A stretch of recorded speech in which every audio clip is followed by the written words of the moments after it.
বন্ধুরা, জ্ঞানজ্যোতি কোচিং সেন্টারের পক্ষ থেকে তোমাদের সকলকে জানাই আরও একবার স্বাগত।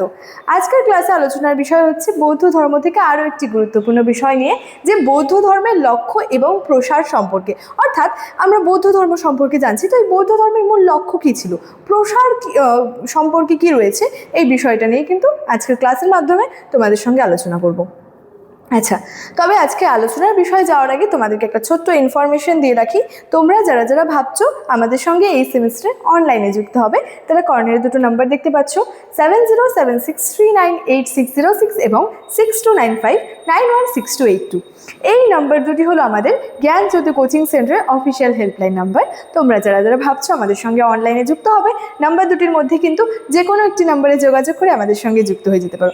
ঠিক আছে, এবারে তোমাদের কোর্স ফি সম্পর্কে একটু বলে রাখি। অর্থাৎ তোমাদের কোর্স ফি যেটা আগে ছিল সেটা ছিল হচ্ছে 1199 রুপিস, কিন্তু এই কোর্স ফিটা কিন্তু এখন তোমাদের পে করতে হচ্ছে না, কারণ তোমাদের জন্য কিন্তু একটা অফার রাখা হয়েছে। অফারটা হলো তোমরা কিন্তু শুধুমাত্র 99 রুপিস রেজিস্ট্রেশন ফি এর বিনিময়ে কিন্তু তোমাদের পুরো সেমিস্টারটা ক্লিয়ার করে নিতে পারছো। ঠিক আছে, এবং এই যে অফারটা রাখা হয়েছে, এই অফারটা কিন্তু শুধুমাত্র প্রথম 100 জন স্টুডেন্টসের জন্যই কিন্তু রাখা হয়েছে। অর্থাৎ সেকেন্ড সেমিস্টারের প্রথম 100 জন, ফোর্থ সেমিস্টারের প্রথম 100 জন এবং সিক্স সেমিস্টারের প্রথম 100 জন স্টুডেন্টসের জন্যই এই অফারটা শুধুমাত্র রাখা হয়েছে। ঠিক আছে, তো চলো, এই ছিল ইনফরমেশনের বিষয়। এবার আলোচনার বিষয় সরাসরি শুরু করছি। প্রথমে আমরা জানবো বৌদ্ধ ধর্মের মূল লক্ষ্য বা বৌদ্ধ ধর্মের লক্ষ্য কী ছিল। দেখো, আমরা মূলত এই বিষয়টা জানি যে বৌদ্ধ ধর্মের প্রবর্তক ছিলেন গৌতম বুদ্ধ।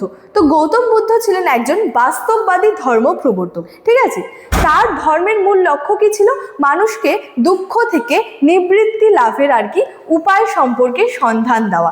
অর্থাৎ কি, দুঃখ থেকে মুক্তি পাওয়ার উপায় সম্পর্কে সন্ধান দেওয়াই কি ছিল এই যে গৌতম বুদ্ধের যে বৌদ্ধ ধর্মের মূল লক্ষ্য। তিনি কি বলতেন দেখো, তিনি বলেন যে সমুদ্রের জলের যেমন একটাই স্বাদ ছিল, সেটা ছিল নোনা, তাহলে আমার ধর্মের অর্থাৎ গৌতম বুদ্ধের ধর্মের একটাই লক্ষ্য, সেটা কি, মানুষকে দুঃখের হাত থেকে মুক্ত করা, যেটাকে নির্বাণ লাভ বলা হয়।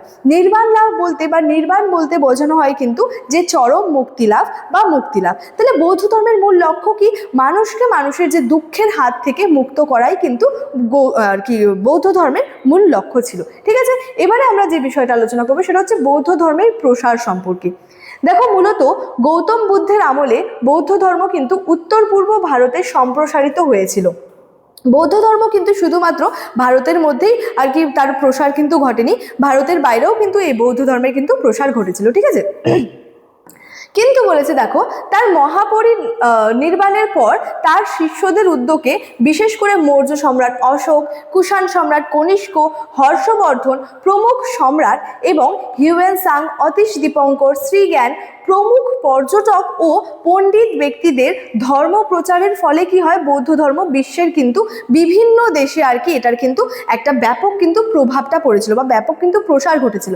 অর্থাৎ দেখো, গৌতম বুদ্ধ তো তার আমলে এই বৌদ্ধ ধর্মটা কিন্তু উত্তর পূর্ব ভারতে সম্প্রসারিত তো করেছিল না, তার যখন মৃত্যু হয়েছিল, যেটাকে তার মৃত্যুকে মৃত্যু না বলে কিন্তু এই বৌদ্ধ ধর্মের ইতিহাসে মহাপরিনির্বাণ বলা হয়। অর্থাৎ তার মহাপরিনির্বাণ লাভের পর কি হচ্ছে, তার বিভিন্ন যে শিষ্যরা ছিল, তার বিভিন্ন শিষ্যদের উদ্যোগে, বিশেষ করে তার শিষ্যদের মধ্যে ছিল অশোক, ছিল মৌর্য সম্রাট অশোক, কনিষ্ক, হর্ষবর্ধন এবং এছাড়াও বিভিন্ন যে পর্যটক ছিল যেমন হিউয়েন সাং, অতীশ দীপঙ্কর, তাদের উদ্যোগে কি হয়, বিভিন্ন ব্যক্তিদের ধর্ম প্রচারের ফলে এই বৌদ্ধ ধর্মটা শুধুমাত্র বিশ্বের বিভিন্ন দেশে কিন্তু এটার একটা যথেষ্ট প্রভাব কিন্তু পড়েছিল। ঠিক আছে, যেমন বলেছে ব্রহ্মদেশ, সিংহল, সুবর্ণভূমি, ম্যাসিডোনিয়া, কাইরিনি, এপিবাস, আফ্রিকার মিশর, সিরিয়া, কোরিয়া, চীন, জাপান, তিব্বত, শ্রীলঙ্কা এবং সমগ্র ভারতবর্ষে কিন্তু প্রসারিত হয়েছিল।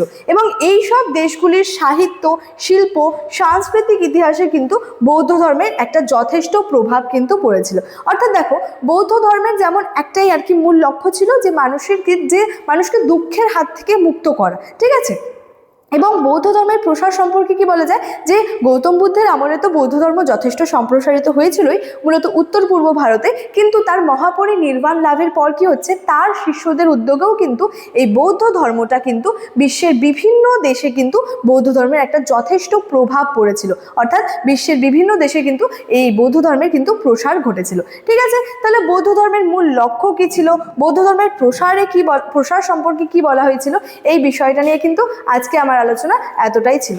ইনফরমেশন ভিডিওর শুরুতেই আলোচনা করে রেখেছিলাম। চলো আজকের ক্লাস এতটাই, দেখা হচ্ছে পরবর্তী ক্লাসে। Thank you so much, thanks for watching.